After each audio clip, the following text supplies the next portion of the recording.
Salut les SN, bienvenue sur DB Times, vos vidéos sur Dragon Ball.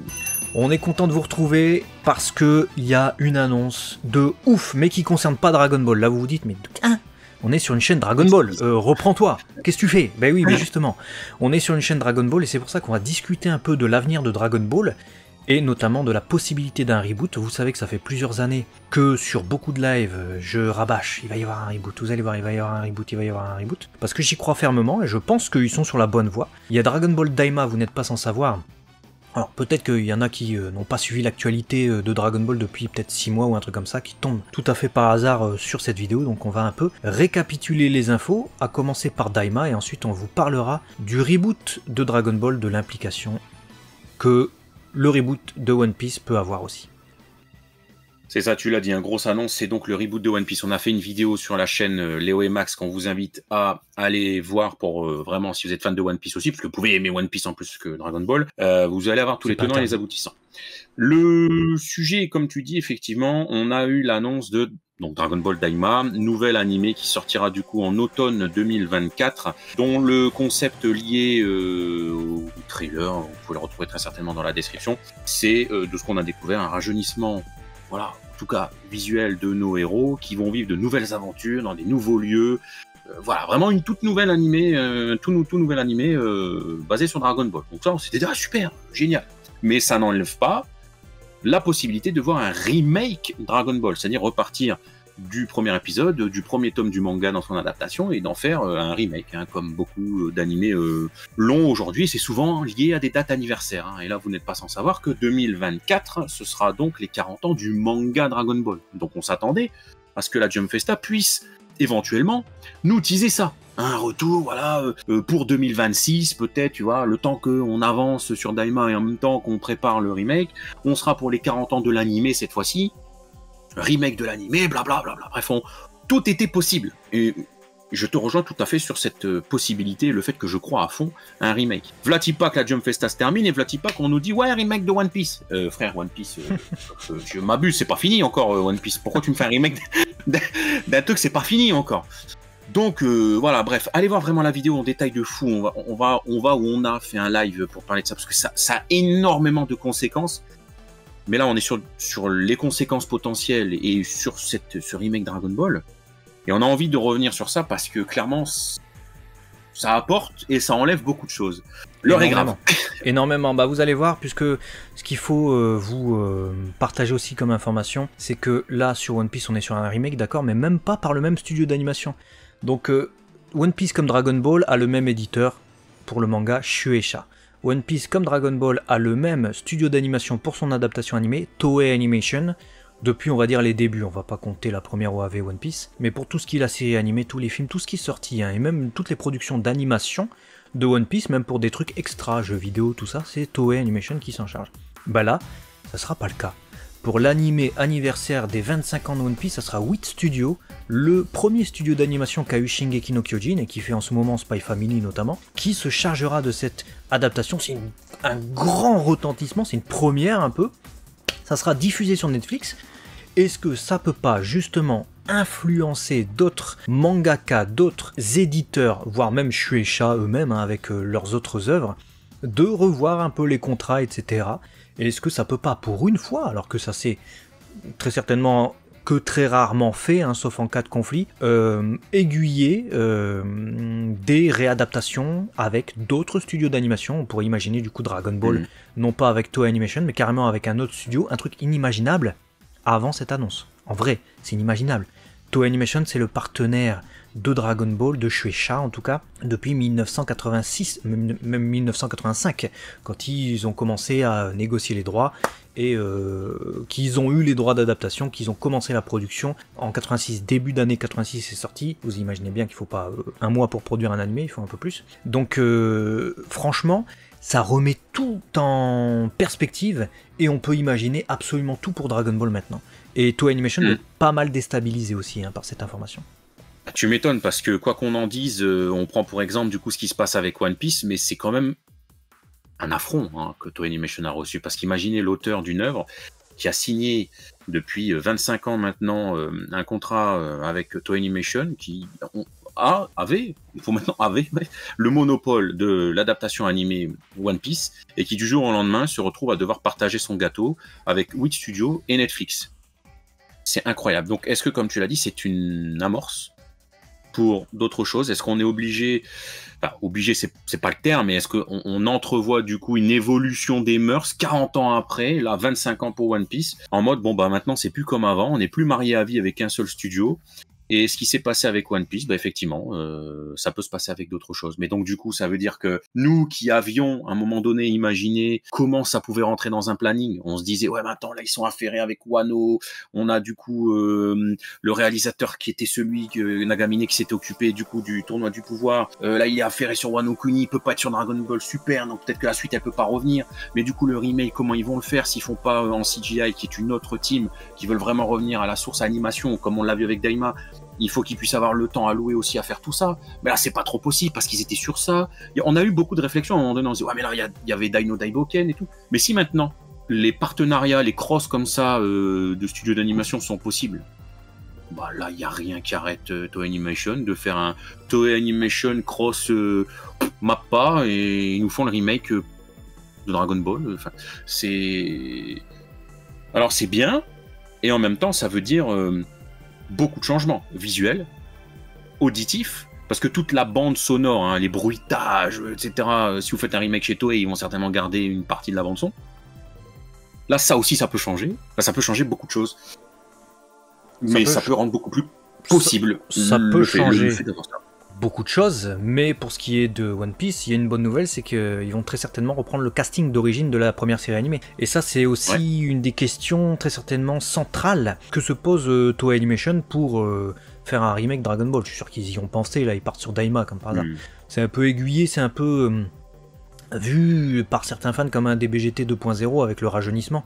C'est vrai que le postulat de départ est le même, mais ensuite pour ce qui est de l'histoire, ça sera totalement différent.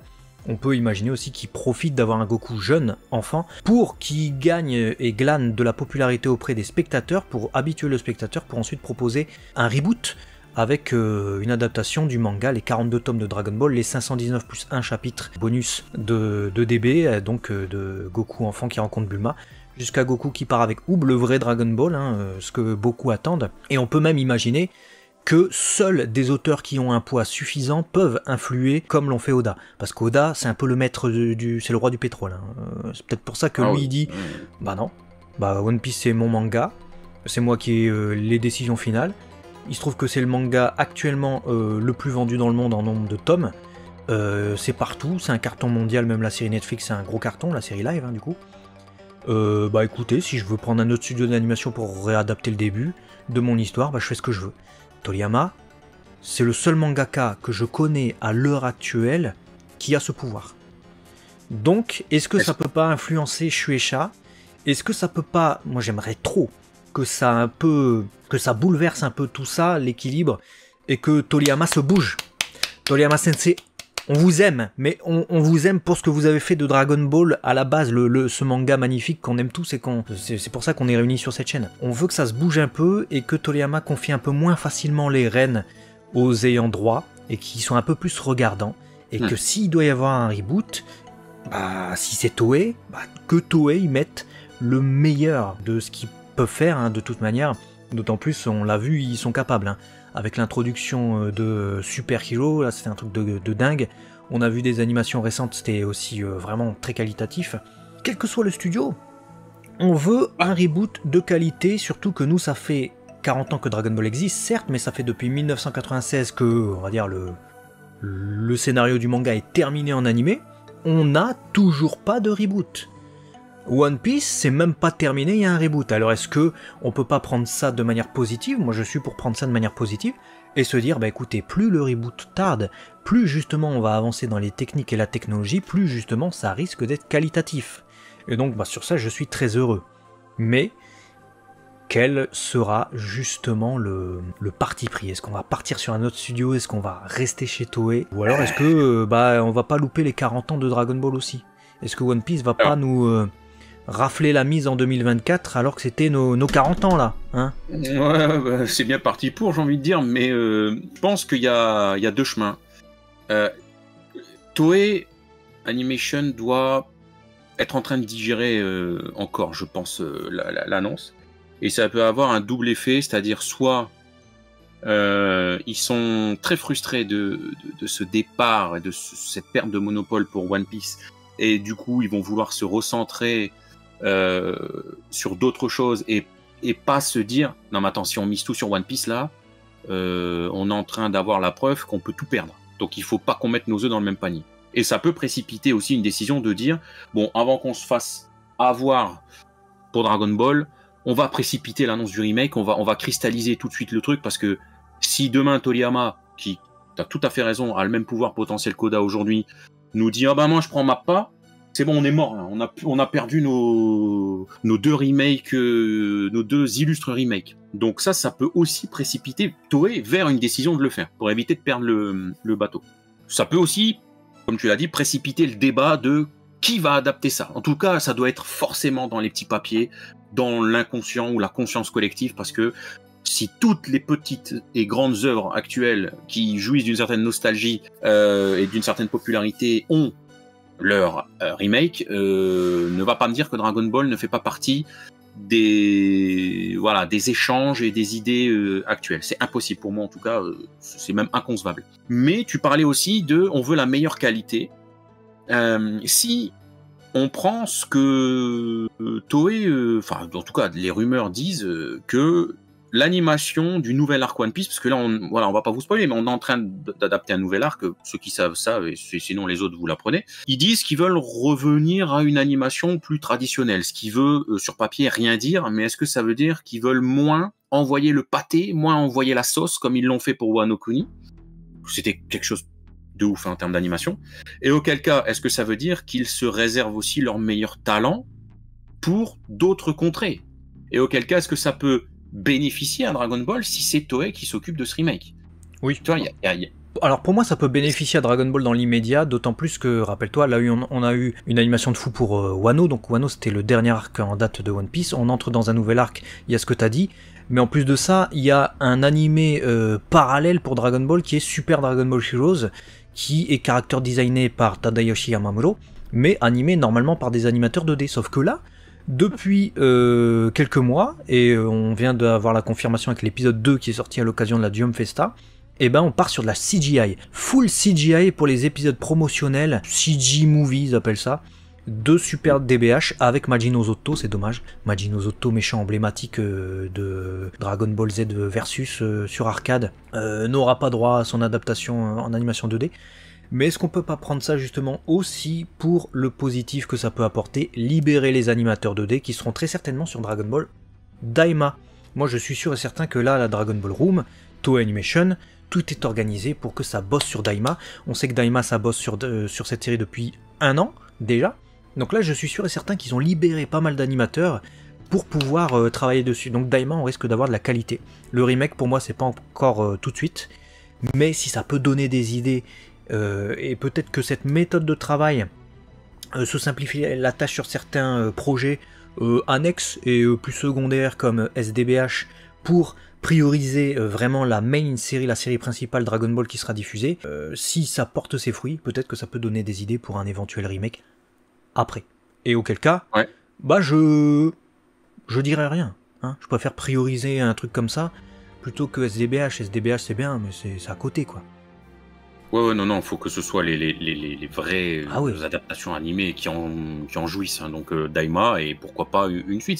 S'il y a plus de talent que prévu de libre et que Toei veut pas louper le coche et se positionner rapidement, ils peuvent commencer peut-être, je dis bien peut-être, à bosser sur une éventuelle adaptation et peut-être récupérer financièrement la part du gâteau qu'ils vont perdre avec ce que Netflix et Wit Studio vont prendre dans l'adaptation du remake One Piece. Parce que quoi qu'on en dise, ok, on est dans de l'animation, ok on est dans du manga, ok on est dans de la passion, mais pour les studios d'animation, Toei Animation, Shueisha, tout ça c'est aussi du pognon, on va pas se mentir, donc eux le voient aussi de cet œil là, donc ça peut aussi changer beaucoup de choses. Donc, quand tu perds un gros gâteau, t'as pas envie de perdre tout ton gâteau.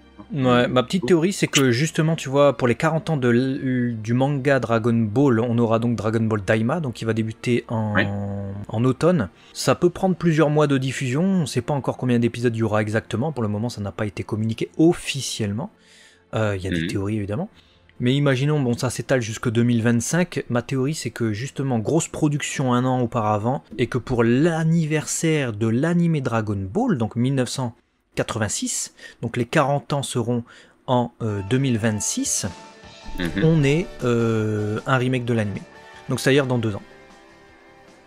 C'est mon pari, c'est mon petit pari. Je me dis, ils peuvent faire ça, surtout qu'ils nous auront habitués avec Daima, Goku enfant, des trucs comme ça. Les gens seront un peu plus hypés, parce qu'il y a un rejet quand même de la première série Dragon Ball, il faut bien dire. Faut être à un moment donné, faut être... comment dire ça Faut être lucide. Ouais, faut être totalement lucide. Je veux dire, même nous qui sortons des vidéos, on va vous sortir une thématique Dragon Ball, la première série animée, une thématique Dragon Ball Z, tout le monde va cliquer sur Dragon Ball Z, il n'y a personne qui va regarder Dragon Ball, à part ceux qui sont curieux et qui veulent apprendre des trucs, ce qui est le cœur même de cette chaîne. Mais il y a un rejet. Les gens voient Goku enfant, ils font « moi je veux les cheveux jaunes, la bagarre ». Donc j'espère franchement que Daima, ça va... Tu vois, ça va percuter, que les gens ils vont se dire « Ah oui, putain, c'est ça Dragon Ball en fait ». C'est pas que les grosses veines et on se fout des choumettes qui cassent des planètes. Ça c'est après. Mais d'abord, il y a un truc avant, quoi. Il y a cette évolution. C'est toute cette évolution, toute cette aventure et comment le perso grandit, c'est ça pour nous Dragon Ball. Et c'est ça qu'on veut voir. Et c'est ça qu'on veut retrouver et imaginer avec la progression de l'animation, la qualité des animateurs actuels, etc. Voir un Dragon Ball où tu pars de Goku enfant qui rencontre Bulma et tu vas avoir toute cette progression jusqu'à avoir des animations dantesques quand il va affronter Frieza sur Namek, ça on veut voir, tu vois. C'est ça qu'on veut voir. Ouais, du coup, dites-nous ce que vous en pensez de tout ça. Est-ce que vous pensez que Toei Animation va se garder le monopole de Dragon Ball et l'exclusivité de l'adaptation potentielle d'un remake, ou est-ce que vous pensez que, vu ce qu'on a constaté là avec One Piece, ils peuvent perdre leur monopole, et dans ce cas, on verrait peut-être Dragon Ball adapté par d'autres talents, par d'autres animateurs, donc avec un tout autre style, toute autre direction artistique, avec un autre studio. Voilà. Aujourd'hui, là, ce qui s'est passé ouvre le champ de tous les possibles. Et c'est pour ça qu'on voulait vous faire cette vidéo, parce que ça peut avoir de très grandes conséquences sur les grandes œuvres. Et là, on parle de Dragon Ball notamment. Donc, à vos commentaires. On attend les répercussions de cette annonce pour One Piece sur Dragon Ball. A très vite, en tout cas sur DBTM, vos vidéos sur Dragon Ball. Des bisous.